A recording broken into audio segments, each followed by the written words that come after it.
Барлықтарыңызға қайырлы күн қыздар. Бүгінгі менің кезекті видеом қарайып кеткен қасықтарды немесе қатты кірлеп кеткен, майы кетпей қалған қасықтарды өте оңай жолмен тазарту жолын көрсететін боламын.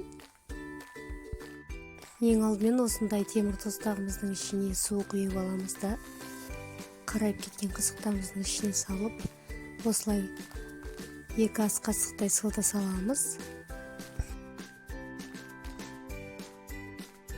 Сосын газге 15-20 минутқа қайнатуға қалдырамыз.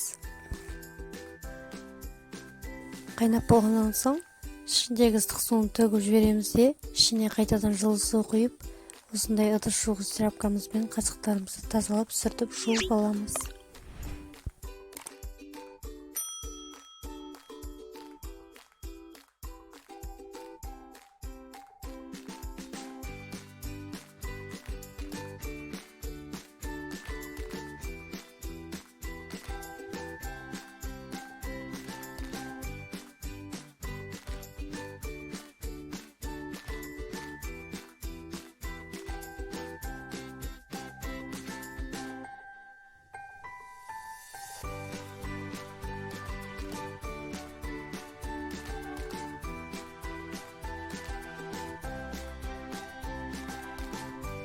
Міне қыздар, біздің қасықтарымыз осылай айнадай болып жылтырап тап-таза болып шықты.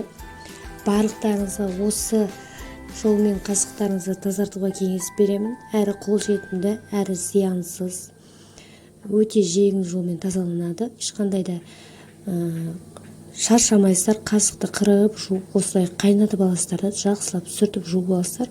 Қасықтарыңыз жылтырап шыға келеді. Міне қыздар, барлықтарыңызға кеңес беремін осылай жасауға.